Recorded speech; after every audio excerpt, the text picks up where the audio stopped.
students, welcome back to our maths class once again, and we were doing chapter number first, that is rational numbers. Today we will be studying about properties of multiplication of rational numbers. We will be doing starting exercise 1.4 and जैसे कि हमने properties पढ़ी थी addition के ऊपर, subtraction के ऊपर rational numbers की, today we will be studying about properties of multiplication of rational numbers. तो सबसे पहले प्रॉपर्टी कौन सी होती है जो हमारी एडिशन और सब्ट्रैक्शन में भी आती है? Number one properties closure property, closure property. तो जैसे कि एडिशन या मल्टीप्लिकेशन सब्ट्रैक्शन में था, वैसे ही हमारा मल्टीप्लिकेशन में है that whenever we multiply two rational numbers, जो तीसरा नंबर हमें मिलेगा दोनों नंबर्स को मल्टीप्लाई करके जो तीसरा नंबर हमें मिलेगा, that number will also be a rational number. So product of two rational numbers is again a rational number. So this is our closure property. So now next is, after closure property is commutative property. Commutative property. Now what commutative property says that whenever two rational numbers are added, they can be added in any order. Means हम अगर दो rational number का अगर order भी change कर लें तो b a plus B will be equal to b plus A. जैसे कि मान लो अगर हम 2/3 में प्लस में 4/5 कर लें और अब इसका मैं ऑर्डर चेंज कर दूं, b मेरे पास क्या है 4/5, अब मैं b को पहले लिख दूं 4/5 प्लस में 2/3, तो इनका जो दोनों का रिजल्ट है left hand side and right hand side both will be equal. तो कम्यूटेटिव प्रॉपर्टी क्या सेटिस्फाई करती है that a plus b will be equal to b plus a. Now next property is associative property. Associative property, ये हमने दोनों addition और subtraction multiplication में कर रहे हैं अब है associative property. Associative property क्या कहती है? Whenever अगर हम तीन रैशनल नंबर ले लें, whenever three rational numbers are multiplied in any group of order, the result will be same. जैसे कि मेरे पास ये तीन रैशनल नंबर हैं, अगर इनका मैं प्रोडक्ट करूं और a और b को मैं ग्रुप बना लूं, पहले इन दोनों को मल्टीप्लाई करूं और बाद में c को करूं, तो a cross a multiply b multiply c, तो b मल्टीप्लाई c को बाद में जब मैं ग्रुप में कर दूं तो जो दोनों का रिजल्ट जो होएगा वो क्या होएगा, सेम ही होएगा हमारे पास. So it means that a cross b cross c will be equal to a cross bracket b cross c. इन दोनों का रिजल्ट क्या होगा, सेम ही होगा. Now we will see examples of these properties in our exercise questions only. I am just first explaining you that what is the meaning of property here. Now next property is existence of multiplicative identity. तो existence of multiplicative identity क्या कहती है?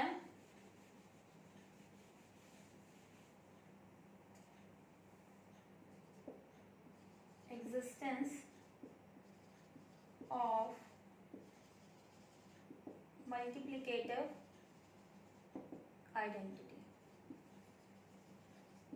तो existence of multiplicative identity क्या कहती है? Whenever a rational number, किसी भी rational number को अगर मैं 1 से मल्टीप्लाई करूं तो वापस मुझे वही रैशनल नंबर मिल जाता है.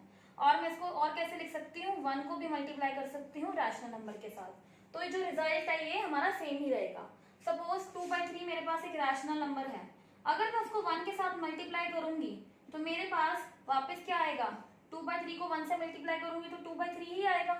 तो इसको मैं और कैसे लिख सकती हूँ इस रैशनल नंबर को, 1 multiply by 2/3. So the result will be same and 1 is a multiplicative identity here. Now next property is after existence of multiplicative identity, existence of multiplicative inverse. Now we will study about existence of multiplicative inverse.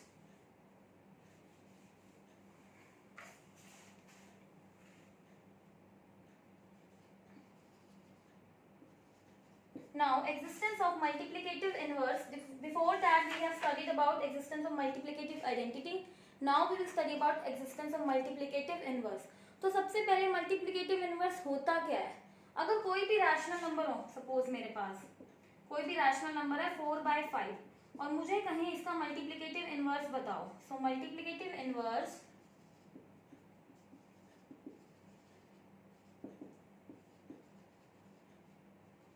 Of 4/5 will be, क्या हो जाएगा multiplicative inverse 4/5 का, multiplicative inverse होता है reciprocal करना, उसी number को पलटा के लिख देना। जैसे कि मतलब जो न्यूमरेटर में होता है वो हमारा क्या बन जाता है, डिनोमिनेटर बन जाता है, और जो हमारा डिनोमिनेटर में होता है, डिनोमिनेटर मतलब जो हमारा नीचे होता है उसको हम ऊपर लिख देते हैं। तो मल्टीप्लिकेटिव इनवर्स का मतलब है उस नंबर को उलट करके लिख देना। सो नाउ अगर हम इन दोनों को मल्टीप्लाई करते हैं, रैशनल नंबर को और उसके मल्टीप्लिकेटिव इनवर्स को, तो जो रिजल्ट है वो हमारे पास क्या आएगा, वापस 1 ही आ जाएगा। कैसे, देखो अगर हम 4/5 और 5/4 को मल्टीप्लाई करें तो 5 से 5 कट, 4 से 4 कट, मेरे पास क्या बचेगा, 1 ही बचेगा ना।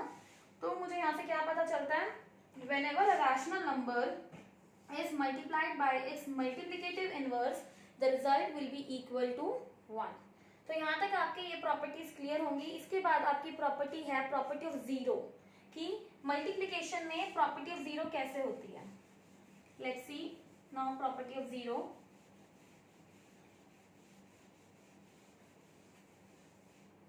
Number 6 is property of zero।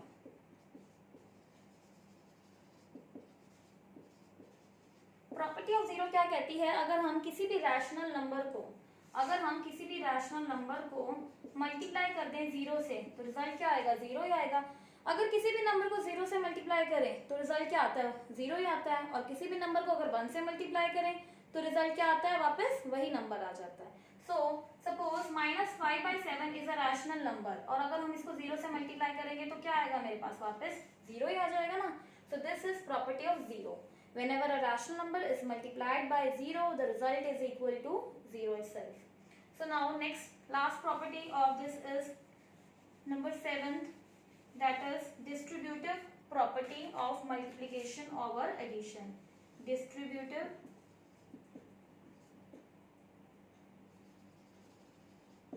property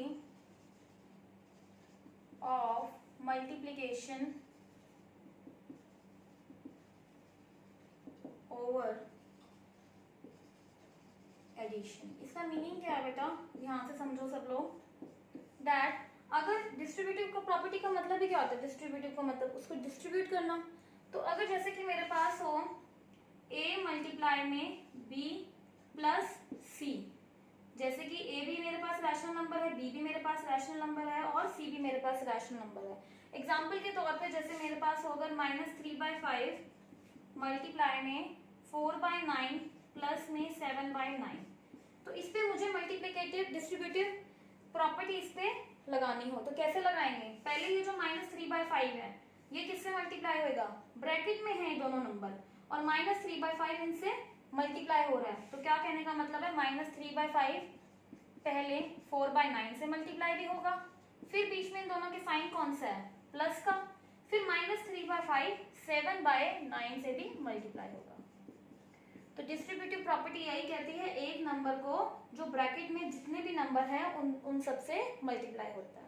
तो यहाँ पे हमारी प्रॉपर्टी कंप्लीट हुई है, property is completed. And one more thing, जो भी इसका रिजल्ट आएगा जो भी इसका रिजल्ट आएगा सॉल्व करने के बाद वो हमेशा इक्वल होगा। ये एग्जांपल्स हम एक्सरसाइज के क्वेश्चंस में भी अभी देखेंगे। So now let's move on to exercise questions. Exercise 1.4 question number first is there, and question number first is find the multiplicative inverse of each of the following rational numbers। तो मैंने आपको अभी multiplicative inverse बता ही दिया था क्या होता है।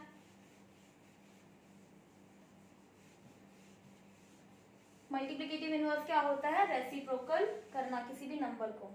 जैसे कि क्वेश्चन नंबर फर्स्ट है, मैं आपको इसका बी पार्ट पहले बता रही हूँ। बी पार्ट में क्या है, -27 है, तो मुझे इसका मल्टीप्लिकेटिव इनवर्स बताना हो। इसके नीचे कुछ भी नहीं है, so what does it mean, इसके नीचे हम क्या लिख सकते हैं, 1 भी लिख सकते हैं। So multiplicative inverse of minus multiplicative, आप ऐसे ही अपनी नोटबुक्स में लिखोगे, मल्टीप्लिकेटिव इनवर्स ऑफ -27/1 इज क्या हो जाएगा, इसको उल्टा करके लिख देंगे नंबर को, 1 ऊपर आ जाएगा and -27। So now I have told you denominator में हम माइनस नहीं लेते हैं, तो आप इसको ऐसे भी करके लिख सकते हो, -1/27। That's clear for you. Next question जैसे मुझे दिया हुआ है, एफ पार्ट देखिए, बाकी पार्ट्स तो आपसे आराम से हो जाएंगे। सीधा एफ पार्ट,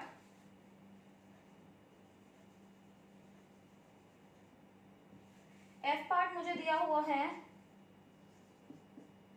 इसका 3/4 मल्टीप्लाई में 8/6 दिया हुआ है। तो मुझे पहले इसको सॉल्व करना पड़ेगा। सॉल्व करेंगे तो क्या आएगा, 4 2 ज़ा 8, 3 2 ज़ा 6, क्या बच गया -1 मल्टीप्लाई में 2 एंड 1 मल्टीप्लाई में 2 क्या आ जाएगा -2/2। अब मुझे इसका क्या बताना है, वैसे ये 2 से 2 और भी कट हो रहा है तो क्या आएगा वापस -1 ही आ जाएगा। और इसके नीचे में क्या लिख सकती हूँ, कुछ भी नहीं है तो 1। इसका मल्टीप्लिकेटिव इनवर्स अब क्या हो जाएगा, इज ऊपर करके जब लिखेंगे 1/में -1। So here question number first is completed. Now let's move forward to next question. Let's move forward to now next question. But and one more thing, denominator में माइनस नहीं होना चाहिए, तो हम क्या करेंगे, इसको हम ऊपर भी करके लिख सकते हैं -1/1। So now second question, see the second question, fill in the blanks. Question first के मैंने आपको मेन 2 पार्ट्स करवा दिए, बाकी पार्ट्स आप बिल्कुल आराम से कर सकते हो। सी क्वेश्चन नंबर सेकंड का ए पार्ट है, फिल इन द ब्लैंक्स दिए हुए हैं। मुझे दिया हुआ है 12/-15 मल्टीप्लाई में 5/17 इक्वल टू 5/17 मल्टीप्लाई में फिलअप है। तो अब मुझे इसको फिलअप करना है। ये कौन सी प्रॉपर्टी है, A cross B equal to B cross A ही लग रही है ना, क्योंकि देखो इसकी लेफ्ट साइड में एक नंबर मेरे पास आ चुका है ये वाला, तो फिलअप में क्या आएगा, जो दूसरा बच गया वही नंबर आएगा। तो हम आराम से लिख सकते हैं बिल्कुल 12 में -15। Now see next part, B part.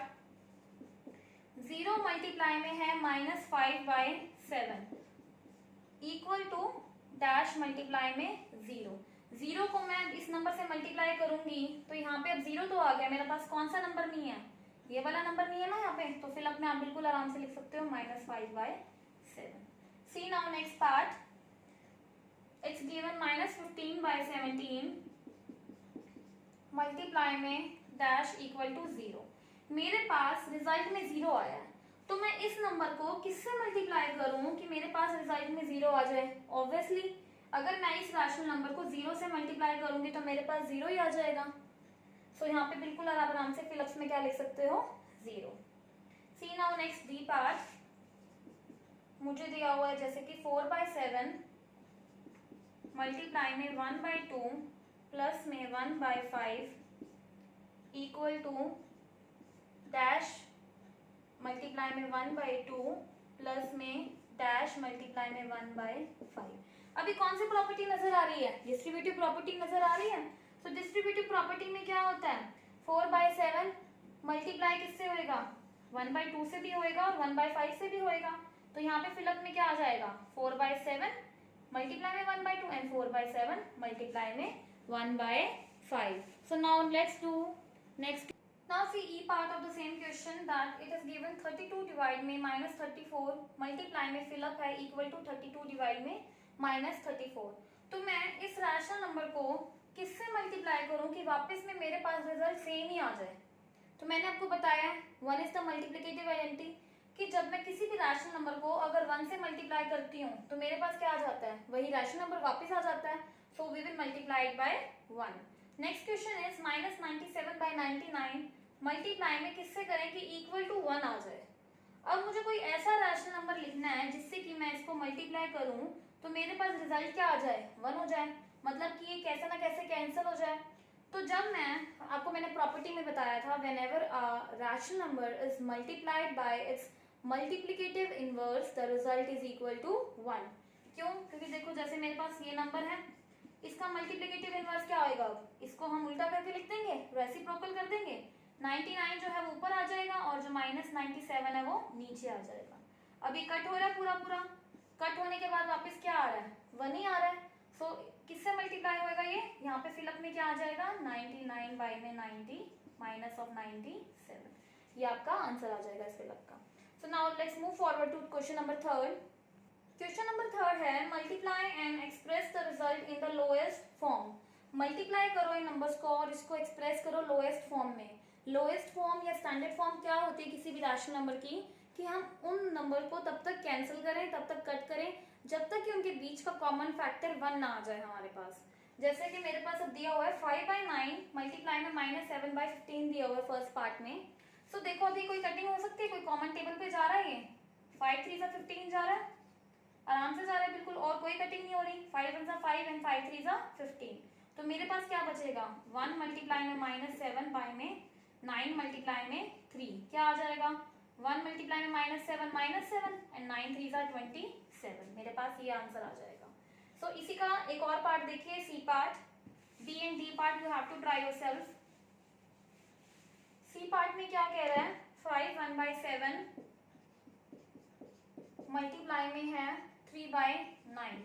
इसको और कैसे लिख सकती हूँ, ये नंबर जो है किससे मल्टीप्लाई होता है, 5 से, 7 5 35, और हम इसमें ऐड क्या करते हैं, ये जो ऊपर वाला न्यूमरेटर होता है, तो 7 5 35, 35 प्लस 1 विल बी 36 बाय में 7 मल्टीप्लाई में 3 बाय में 9, 9 4 का क्या होता है 36। तो मेरे पास अब क्या आ जाएगा, 4 मल्टीप्लाई में 3 बाय में 7 मल्टीप्लाई में 1, 9 1 9 होता है, तो 4 3 12, 7 1 7। तो मेरे पास क्या आंसर आ जाएगा, 12/7। Now let's move forward to next question. Question number 4 में है, multiply -9/16 by the multiplicative inverse of 15/36। मुझे मल्टीप्लाई करना है -9/16 को किसके साथ, 15/36 के मल्टीप्लिकेटिव इनवर्स के साथ। तो सबसे पहले मैं मल्टीप्लिकेटिव इनवर्स फाइंड करूंगी 15/36 का। सो मल्टीप्लिकेटिव इनवर्स ऑफ 15/36 इज क्या हो जाएगा, मल्टीप्लिकेटिव इनवर्स क्या हो जाएगा, इसको रेसिप्रोकल करके लिख देंगे। 36 जो है मेरा न्यूमरेटर में आ जाएगा और 15 जो है मेरा वो डिनोमिनेटर में आ जाएगा। Now I have to multiply -9/16 with 36/15। Multiplicative inverse के साथ मल्टीप्लाई करना था। तो अब इसमें देखो कुछ कॉमन मल्टीप्लाई कैंसिल हो रहा है, 4 4 16, 4 9 36, और कुछ 3 3 9, 3 5 15, और कुछ कैंसिल हो रहा है और कुछ भी कैंसिल नहीं हो रहा, तो क्या आ जाएगा, -3, क्योंकि माइनस था 9, -3 मल्टीप्लाई में 9 के साथ 4 मल्टीप्लाइड बाय 5, 3 9 27, माइनस है तो माइनस साथ में रहेगा, एंड 4 5 20। तो मेरे पास -27/20 क्या है, ये मेरा आंसर आ जाएगा। सो now let's move forward. Now see question number 5। Question number 5 is given. Simplify the following and verify the distributive property of multiplication over addition. मैंने आपको distributive property बताई है कि distributive property में हम क्या करते हैं, जो rational number बाहर दिया होता है वो bracket में दोनों number से multiply होता है। So now let's see. We have to simplify it also. हमें simplify मतलब आंसर भी निकालना है इसको और distributive properties की verify भी करनी है। So देखो हम इसको कैसे लिखेंगे, 13 बाय में 17 मल्टीप्लाई में -3/4 प्लस में 1/2 इक्वल टू, अब पहले 13/17 जो है पहले नंबर से भी मल्टीप्लाई होएगा, दैट इज -3/4, और बीच में एडिशन का साइन है, प्लस का तो प्लस ही आ जाएगा। अब 13/17 1/2 से भी मल्टीप्लाई होएगा, और अब मुझे क्या करना है, मुझे ये left hand side equal to right hand side prove करनी है, तभी मेरी डिस्ट्रीब्यूटिव प्रॉपर्टी जो है वो प्रूव हो पाएगी। सो नाउ लेट्स डू। पहले मैं क्या करूंगी इसमें, अब जो मेरे पास ये है ब्रैकेट में इसको सॉल्व करते हैं, जो मेरे पास ब्रैकेट में है उसको हम सॉल्व करते हैं। क्या आ जाएगा, 13/17 मल्टीप्लाई में इसको सॉल्व करते हैं, मेरे पास नीचे जो है डिनोमिनेटर दोनों का अलग अलग है, एक के नीचे 4 है और एक के नीचे क्या है 2 है। सो एलसीएम क्या होगा इसका, 4 ही हो जाएगा।